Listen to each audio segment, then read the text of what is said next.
Welcome to the Silent Hill Automotive Super Center, where we're currently leasing 1988 models with 0 down, sign and drive. The hills will sure be silent in the comfortable, noise-reducing cabin of the all-new Grease-on Haxima, or bring the family out for the weekend in luxury in a cheap brand parody featuring state-of-the-art entertainment package, now with air conditioning. Plus, we've got special deals on green cars. No, not green like planet-saving, green like the color of your hard-earned American dollar. Come see us at Mile 2 on Nathan Ave West, and we'll get you in a new car today.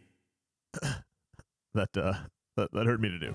Welcome, y'all. I'm Mothy, Jimothy for long, and today we're investigating the automobiles that drive Silent Hill to and from work at its various haunted hospitals, apartment blocks, and cultist hotspots. The inspiration for this video came from noticing just how close all of the cars in this game feel to actual cars that I've seen on the road. Like, this one is for sure just an 80s Jeep Cherokee. In a game renowned for its attention to detail, I've been wondering if all of these cars could be traced back to real-world inspirations, and they for sure can. Bloober team did their homework on 80s American cars. Of course, this game didn't procure licenses to use real cars, so they're each twisted and slightly off from the real models, which in a very fun way is perfectly appropriate for the twisted half-reality of Silent Hill. But we can pretend fake cars weren't used just to avoid IP violations. What if the town of Silent Hill has a huge bootleg automobile industry that churns out unbranded Temu replica cars? It's not that much of a stretch. I mean, this town has like 3 garages and auto parts stores per capita. So what I did was hyperfixatedly, which is a great adverb, comb through the entire game, identifying each vehicle's real-world inspiration, noting all the different paint colors or skins each car can come in, and I tallied up the results so we can compare at the end to see which car model got copy-pasted the most. Plus, I promise, there are a few cool lore tidbits to uncover based on which vehicles are placed where that we will cover. So, if you're interested to see how much of a boner Bloober team has for Ford, join me on my journey to investigate the automobile industry of Silent Hill 2. And if this is the kind of high-quality content that you enjoy, do please hit the good buttons for me. I read every comment, and I greatly appreciate the help growing my channel. Thank you so much. Let's go. Of course, where can we begin a Silent Hill Cars video except with James's own Robin's Egg Blue muscle car? James's car is fully unique within the game, down to the license plate, which never repeats, whereas most others do. It's a sleek 2-door that, with a darker paint job and a trunk full of rock salt, would have fit right into Supernatural. What about its identity? James's car is the only one in the game with an actual model name. If we look close at the back, that looks like a C, but I think it's a stylized R, and James is driving something called a Roamer.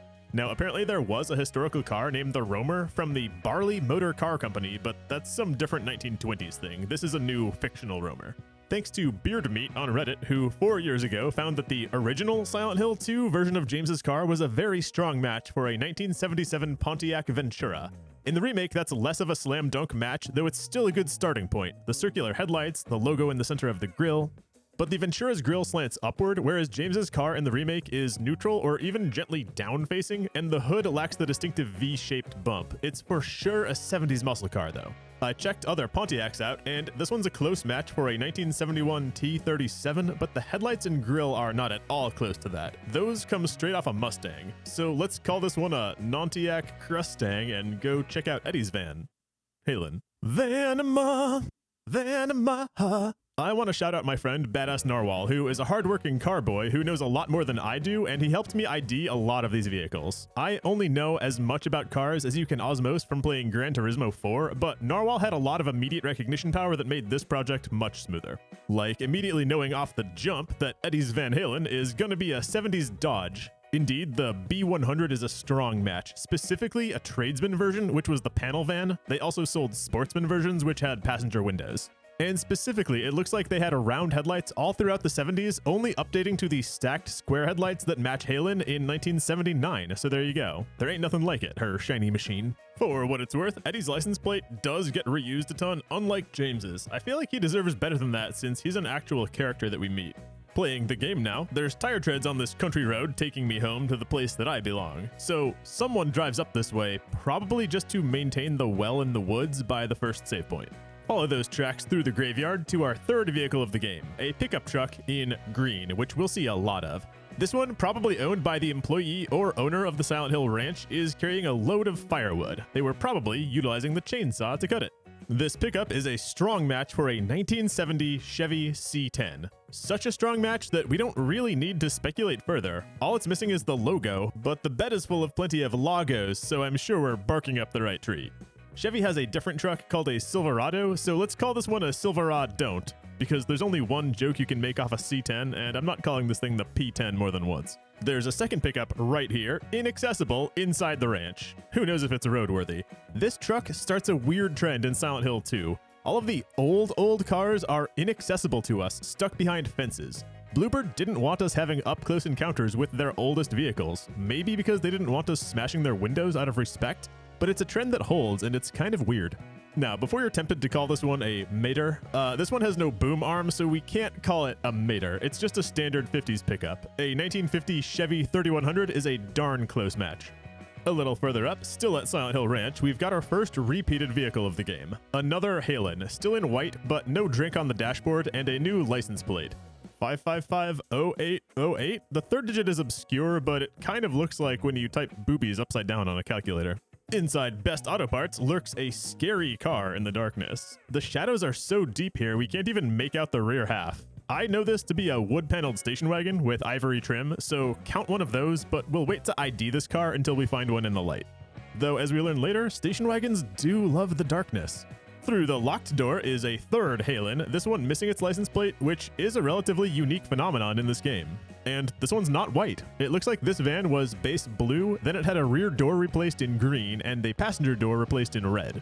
Look across the road now for a wealth of cars, all inaccessible behind a chain link fence. I'm actually not going to count these because they're junked in a scrapyard and they're not accessible to look at up close either, but it is worth pointing out that there are 2, maybe 3 copies of this white sporty car with a hood ornament and a black diagonal hood stripe that we don't see anywhere else in the game. If someone has some camera break nonsense, I'd be curious to know your take on this yard, but I'm just a little casual console gamer, so we're gonna sweep this scrap under the rug and keep on walking.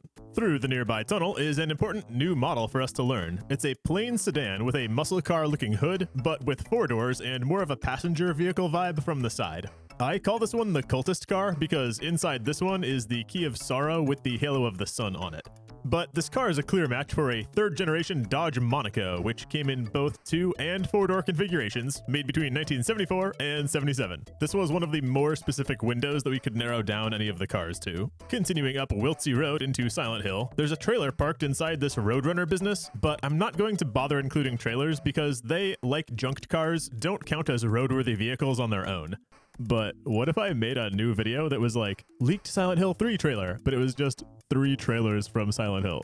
Northwest of the bend in the road, inaccessible to us, is a single red pickup truck different from the 2 we've seen before. I won't ID this one yet, but mark one down and we'll get to it soon.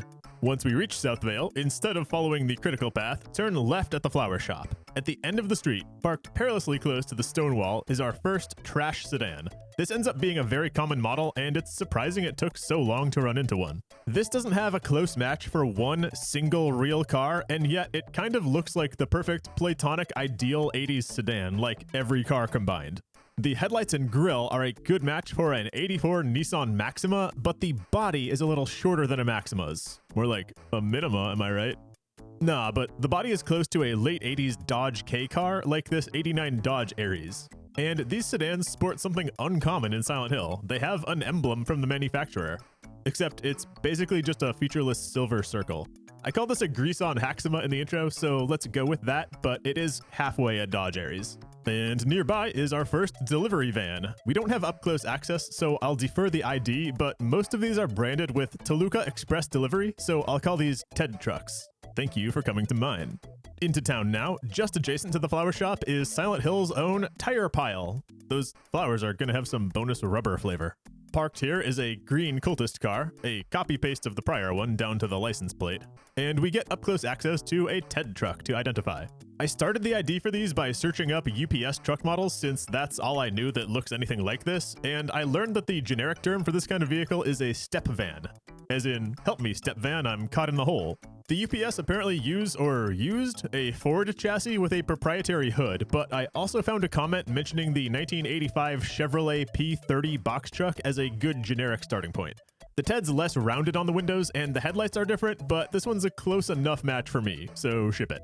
I'm sure Toluca Express Delivery would be happy to deliver it that we shipped. There's a scrapped out station wagon shell on the north side of Sanders Street, but it's not car-y enough to count it. Then, approaching the building with the radio and our first enemy encounter, we spot a toothpaste blue SUV through a fence, and a few steps further is pasted another copy in full glory. Without even needing to check models, I can tell you with confidence this is a match for a Jeep Cherokee, which retained a similar look from 1984 all the way to 2001 and was basically the pioneer sport utility vehicle, which as a class began to eat away the job of station wagons as a roomy, sportier family vehicle. The grille is not a strong match for the Jeep though. The grid pattern is a little closer to a Chevy S10 Blazer, but otherwise this guy is Jeep Cherokee through and through. I'll put it down as not a Jeep, but a cheap. And Cheeps carry a manufacturer emblem that's actually discernible. It's got black wedges arranged in a ring, looking a lot like a Viewmaster card. Then, get excited. It's up-close access to a boy named Sue. Except it's still kinda wedged in there, so we can't give it a 360. But I can at least show you the tailgate to show you why I'm calling this pickup truck a Sue. This is one of the less common vehicles in the game, to the point where I get excited about spotting one, like a birdwatcher finding a woodpecker. And it's the only time we get the canonical name for an in-universe car manufacturer, because pickups often print those on the tailgate, and this one says Sue. I'm still gonna hold off IDing this truck until we can give it a full walk around and see the grille, though. This thing is the pyramid head of vehicles. Spotted first at a distance, then seen throughout the game, building up tension for when we can finally confront it. Once through the house where we get our radio, we're turned loose like Loverboy on the majority of Southvale to go car shopping. It won't be surprising that we rack up a large amount of car sightings in this segment. First, on Martin Street, another cheap in the same toothpaste color. This model does get another common color later, so it feels lazy that all of the blue ones are clustered early on like this. There's a Halen on the west side of the street, no license plate. In the little gated yard with the save point, there's our second copy of the Silverado, last seen at Silent Hill Ranch. This one is not green, but a sporty blue and white. It looks like it was on its way to Half-Life 2, hauling blue water barrels. Turn left on Cat Street and find our second Haxima, now in red, and we can make out better details without a wall blocking one side. It's got a dangling headlight loose on the right, the driver's door is stuck ajar, and some of that stripping, what's this stuff called? That gray stripe around the car? That's falling off. I know it would be impractical for all of the cars to have different damage on them, but the fact that all of the copies of this car have the same damage to them is kind of strange. I feel like the safer play would have been for these cars to be not damaged by default, and then they could have made the headlights stick out on some of them. Across the street, parked outside the Texan Cafe, is a station wagon owned by the same. This is our first good look at the station wagon model that we only previously saw hidden in darkness in the Best Auto Parts garage. The left side is painted Texan, and the right side, Cafe, in pretty ivory letters over white. This one is a pretty simple ID. The huge back window screams 1983 Mercury, which is Ford, Colony Park.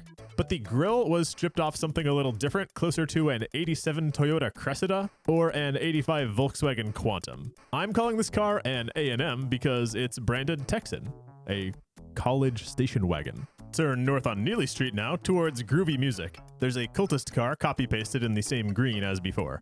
Now, I didn't grow up in the 80s, but it seems like there's a wildly disproportionate amount of green vehicles throughout this game. These things are everywhere. And I don't know what kind of laws they were following back then, but I don't think parking in front of a fire hydrant was ever cool. It's hilarious to me that the game tutorializes smashing windows as we reach the cop car. This one is actually not a new model, but a reskin of the cultist car. It's not one-to-one because the front tire is turned in and this one has a push bar on the front bumper, but the cultists were definitely driving retired LEO vehicles in this town. LEO speedwagons. This fella has a new license plate that's smudged with ooze and tough to make out, and its vehicle number is 201, which is reused on every cop car in this town to avoid accountability. Parked outside Groovy Music is, appropriately, a Halen in the stoner multicolor skin. And that's not all for this block. The extreme north end of Neely Street holds our third station wagon, parked really badly, perpendicular over the curb. This station wagon, like the Texans before, is also branded with a store, the Baby and Kids Superstore. The branding is a lot less committal on this one though, just a decal on the back instead of painted all up the sides. But I don't think babies should be driving if this is how they park. Alright, let's travel down the west side of Cat Street. I noticed a gated off road off of Cat Street with a ton of tire activity leading in and out of it. This is Harris Street, and it must have been a popular route in better times. Across from that, parked at the Woodside Apartments, is our fourth cultist car. This one's blue with very faint dark red stripes.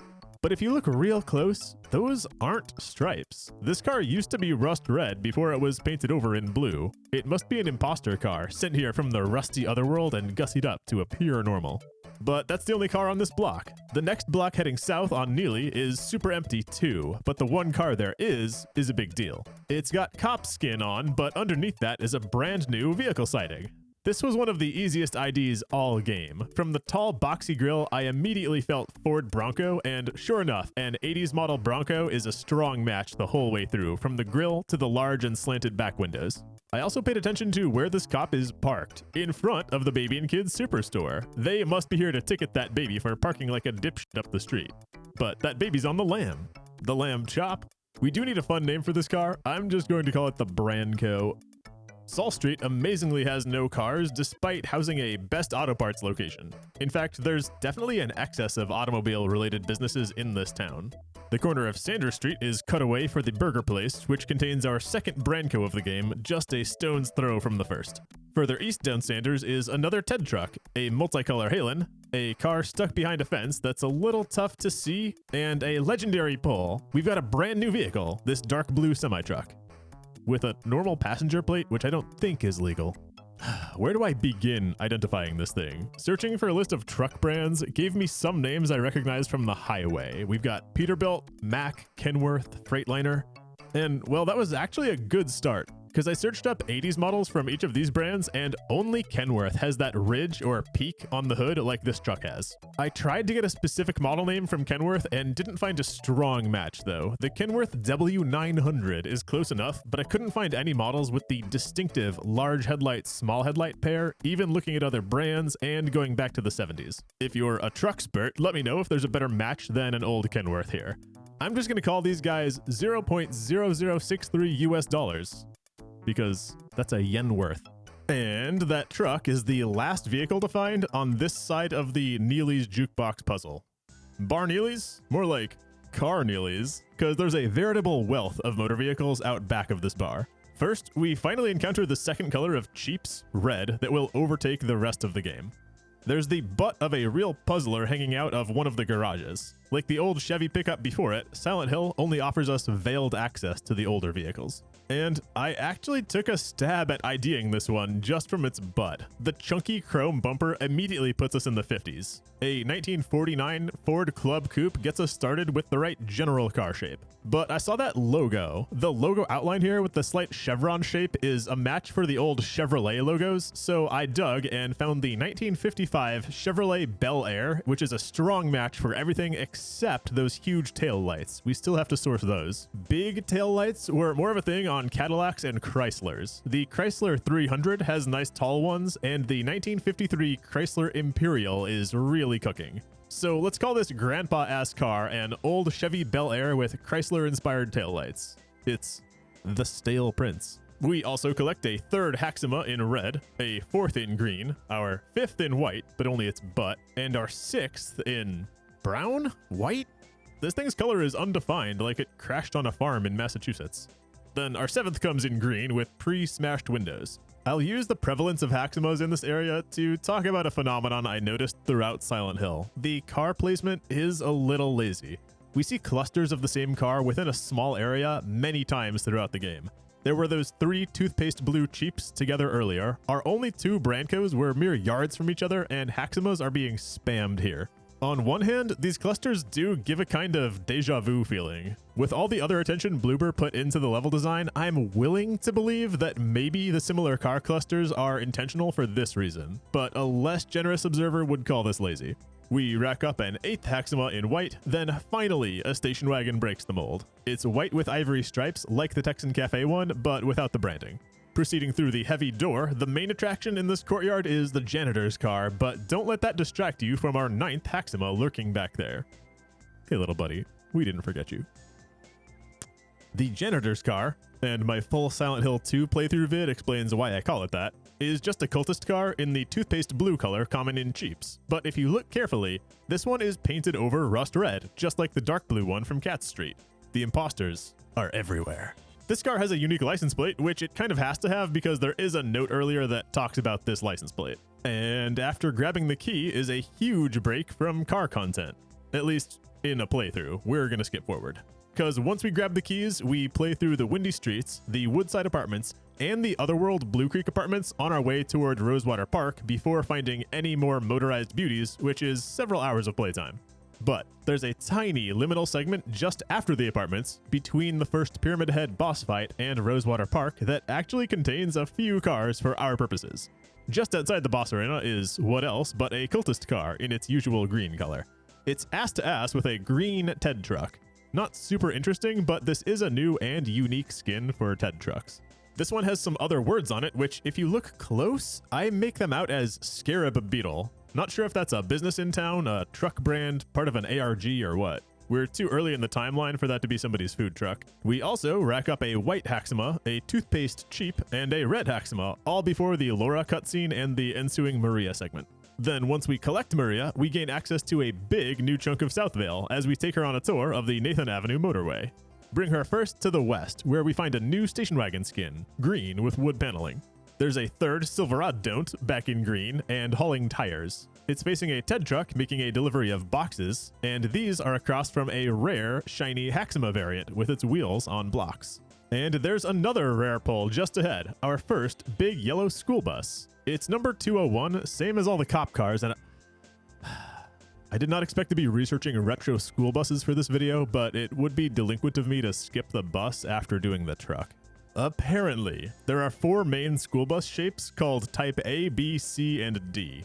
This would have been a Type B or C, likely C, which had the cowled chassis, i.e. a nose that sticks out. Type B sticks out less because the engine is set farther back into the body and has a big bump next to the driver. So I started looking for Type C 80s school buses under Ford because Fords tend to have those grid-like grills that this bus has.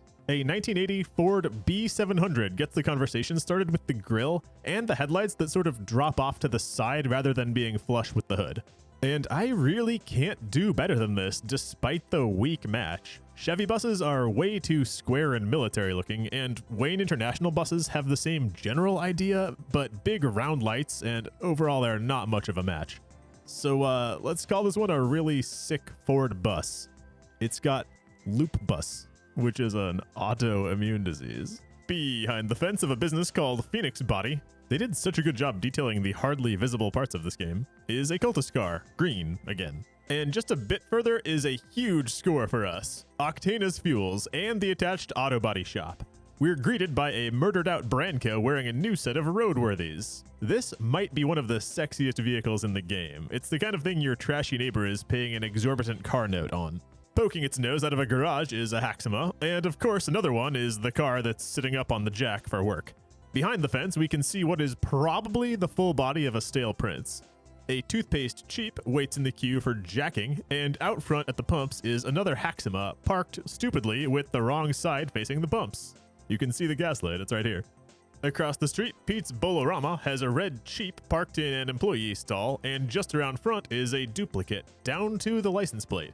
I called out the copy pasting with those Haximos in that one alleyway, but there are less egregious examples of close range duplication all around. There is a third vehicle at the bowling alley too, a crappy multicolor Halen. The Historical Society nearby has a small parking lot containing a green Haxima and another red cheap with the same license plate as those other two. This one looks like it's parked here for the boat launch, which shares the lot with the Historical Society. If you're an old person with a boat, you just park right down the middle. So that was all the west reach of Nathan Avenue. Back near Jack's Inn, there's a toothpaste cheap parked at a neighboring car shop. Same license plate, but a different color at least. On the remainder of Nathan Ave to the east, there's a pizza place garage with a busy parking lot. It's got a police brand Branco, a blue painted over red cultist car, stock green cultist car, and a stock green Branco. So 2 more cars that there are 2 copies of. I crawled inside to see what's getting worked on, and of course it's a Haxima up on the lift. I wonder if they'll pop the headlight back in like an eyeball. And the last car parked outside and around the corner is what else but a red Jeep with still the same license plate. You can spot a pickup truck across the chasm, but we will reach that one up close later, so just ride to Harlem, Hollywood, Jack's Inn, Mississippi to advance the game. Inside is a toothpaste-colored cultist car, like the janitor's, but without the unique license plate. Then, on the far side of that inn, reached that chasm pickup carrying a load of traffic cones. Or maybe he was dumping them to fill the sinkhole. Roadwork ahead? I sure hope... Roadwork ahead? I... Sure doesn't. Then, hark. As Maria fills our ear with talk about our wife, we finally get access to a real, freestanding Sioux pickup to identify. It's just chilling in its natural habitat, parked normally, unlike most other street-parked cars in this town. The Sioux was one of the toughest IDs in the game, since it has elements of like 5 pickups, but I couldn't find any one great match, at least among American cars in the 80s. My first idea, and probably the best one-car match, is an 80s Toyota Hilux, which would have been a 4th generation Hilux, which name was apparently retired by then in North America, and they were just called Truck. Like boy and girl from Bird Box who weren't loved enough to get a real name. These allegedly had a 4-door option, but I struggled to confirm this. Historical car data is really obscure with all the different renames and option packages, not to mention differences in international productions of the same car. But what I like about the Toyota Truck as a match is the hood definition that kind of resembles what the Sioux has going on. Other contenders for matches here, among short bed pickups, albeit 2 doors, are the 1989 Dodge Shelby Dakota and a 1991 Jeep Comanche, which does also have the tie-in of being named after another Native American tribe. The first solid evidence of a 4-door pickup I found was the 1989 Nissan Datsun pickup, but I'm not sure that was ever sold in America. It's not until 1993 with the Mitsubishi L200 that would have been called the Mighty Max at the time that I found a solid visual match for a 4-door truck, but I still can't be sure it was ever sold in North America. Between the Mighty Max for 4 doors and the visual match of the Toyota Truck, I rest my case on this one. Please tell me if you have better truck data, but from what I was able to find, this Sioux not only pushes the setting of Silent Hill forward potentially into the early 90s, but it's one of very few Japanese cars present in a town that's otherwise all about American manufacturers. Okay. Look very carefully before approaching the next cars, because a cutscene is going to warp us irreversibly past them. I caught sight of a dark blue cultist car and a Halen, which is dark but looks like the multicolor variant, perched over the chasm. As we approach those, a cutscene of monsters attacking puts us behind a fence where James pulls his steel pipe from the hood of a brown cultist car, a unique skin for this car, and the only car engine we'll see running before the endings. Now, this next section in the storm is usually hurried as we try to bring Maria to shelter amid monster harassment, but we've got to take our time here and comb through the area for cars. We're in the backyards and alleyways right now between Katz Street and Randall Street, and there's actually a pretty high vehicle density in here. We begin with a green station wagon parked in someone's yard surrounded by the plants. There's a multicolor Halen behind a chain link fence. One path is blocked by a toothpaste blue Cheap and a new flavor of Ted Truck. This one is plain white and covered in ivy with the number 78 sharpied on the hood. There's a green Silverado hauling a ladder and a water heater. A Haxima peeks out of a closed garage. The devs really like these garage half cars. And finally, before entering the Heaven's Night, there's a good old Ted Truck backed up against the fence. After the little sequence with Maria inside the strip club, immediately past that is the blue and white flavor of Silverado carting a Defenders of Horizon arcade cabinet, a broken gumball machine, and a soda fountain. There's a normal Ted Truck parked right in front of the garage bay door marked "No parking, garage in constant use." And behold, a rare skin. Here, we espy a wild green Silverado, the only place in the game where we find a car tagged with graffiti. This truck is hauling a ladder and some cloth, so maybe this is the guy who goes around town erecting all those barriers. That guy deserves to get graffitied. There's also a green station wagon, not defaced, parked neatly in a spot for once, a red Cheap, and one more multicolor Halen before we're out on Katz Street on the other side of the chasm.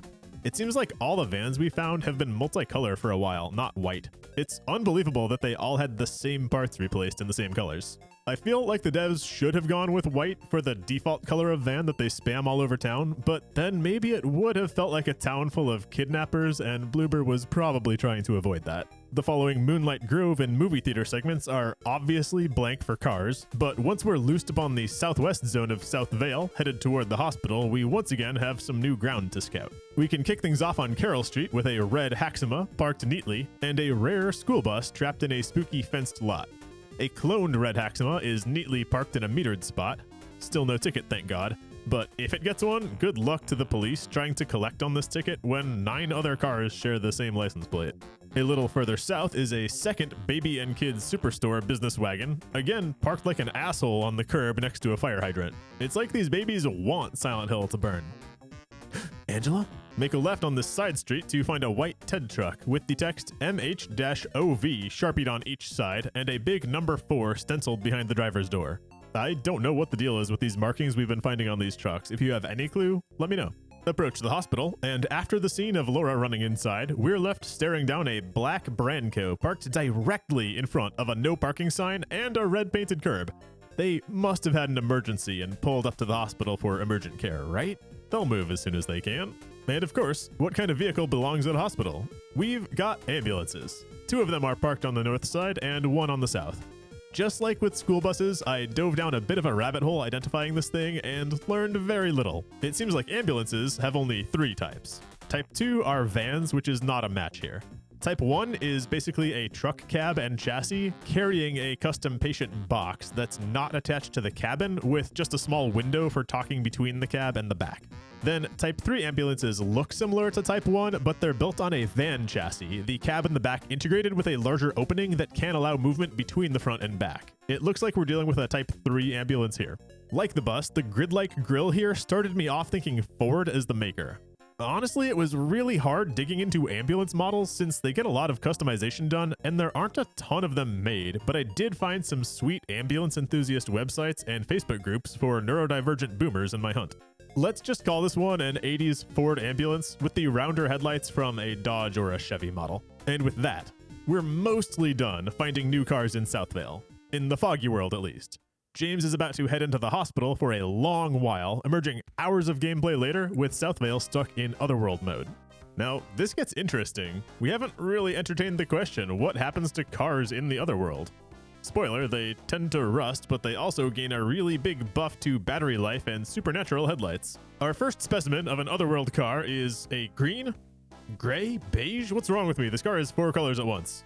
A Branco. The paint and glass are a little streaky, but otherwise this looks in good repair. That is not so with this ambulance, which has been deteriorated significantly by rust. One of the doors broke off when the stretcher burst it out like Alien, but note the door was carefully propped up against the vehicle for reattachment later. Somebody was taking care of this. Now, here's something new in the Otherworld. A car with an elastic cloth cover thrown over it. This is something my dad would do up north when we were due for a big snowfall to make it easier to clear the car off later. It's especially helpful keeping ice off the windshield.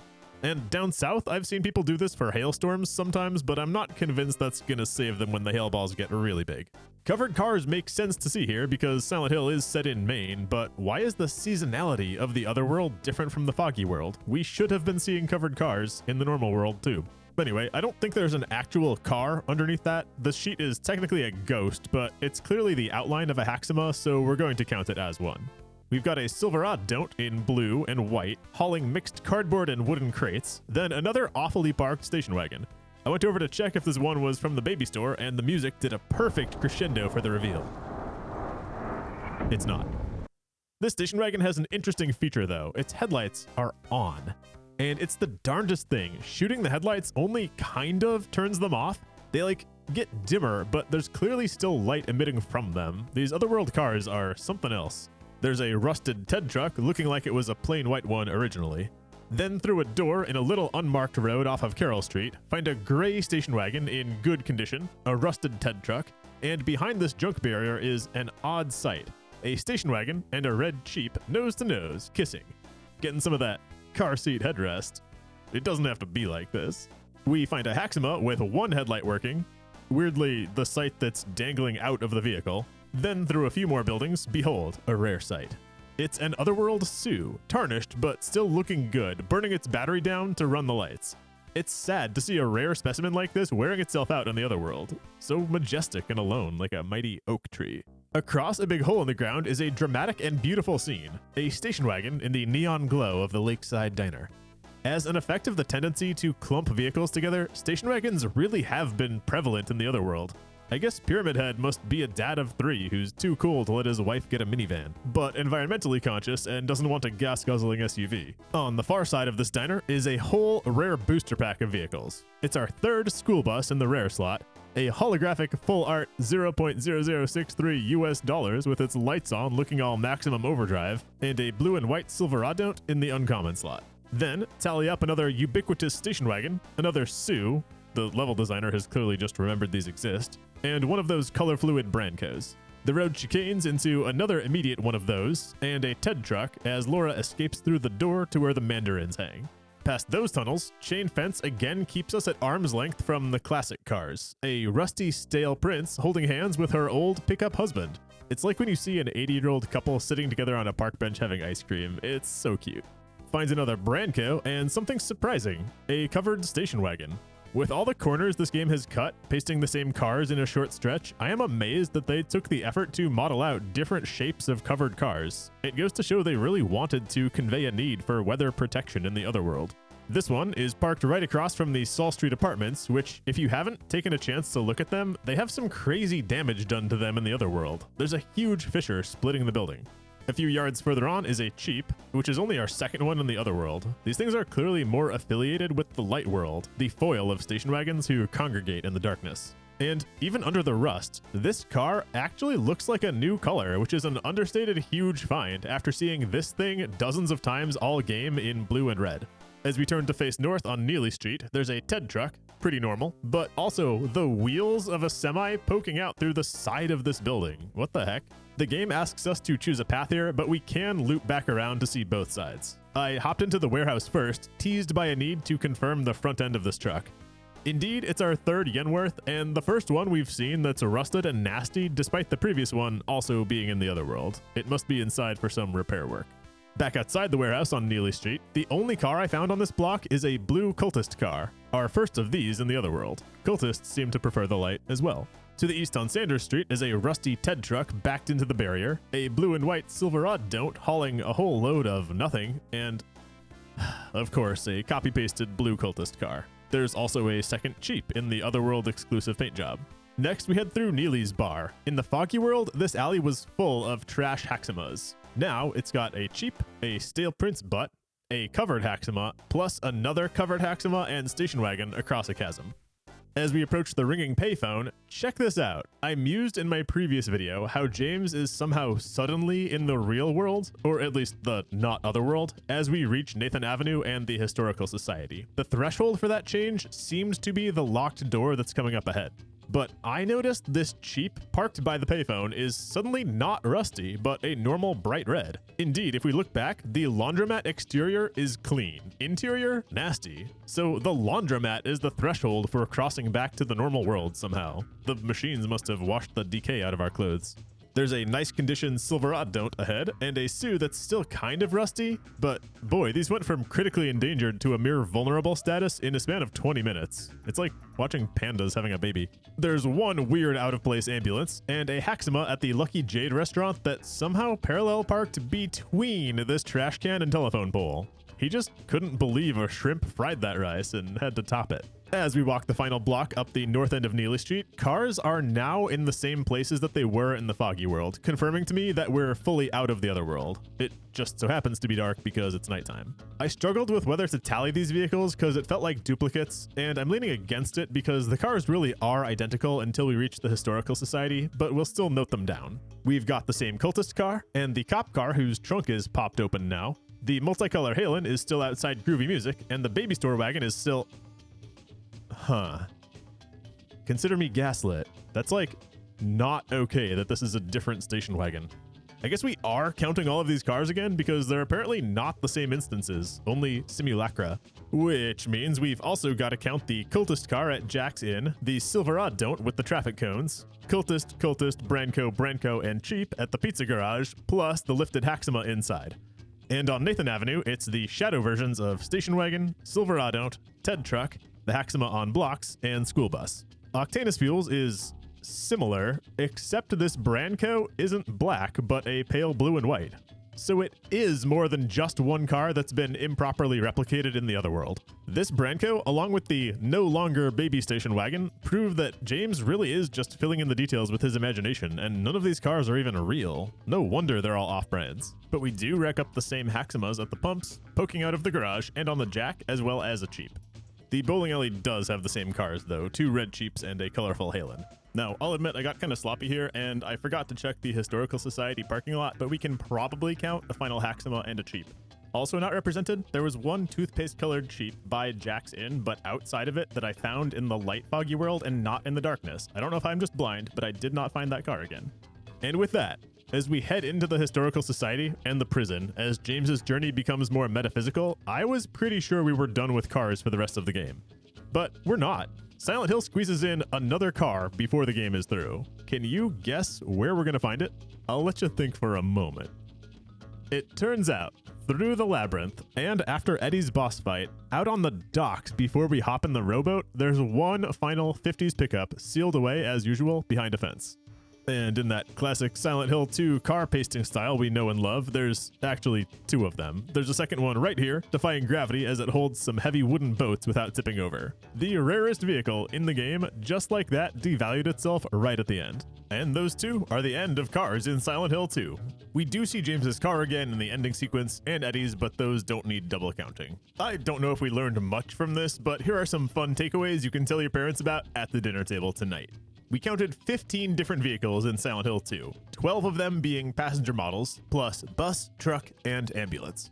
The total count for vehicles, we can say, is at least 174, with more possible depending if we want to count junk or out-of-bounds cars. Among the passenger vehicles, and ignoring the 50s cars, the most popular car is comfortably the trashy sedan, with most others competitive in the teens or low 20s, and the Sioux trailing by a lot. Green is way overrepresented as a paint job, and there's also an unbelievable number of multicolored vans. It's like people here are trying to blend in with the forest. And I noticed that all the pickups in this town are actually getting used for real work. The non-Sioux models anyway. There are no pavement princesses here. They're all hauling supplies or equipment. Jokes aside, I can offer this. The Sioux trucks do seem to push the alleged date of the game further than other clues, setting us maybe in the early 90s instead of the 80s.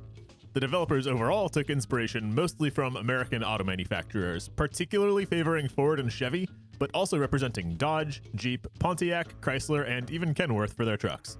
And that does make sense for the all-American small Maine town of Silent Hill. I fully appreciate the care Bloober took to find a real-world car inspiration, then chop them around just a little bit to keep them recognizable but IP agnostic.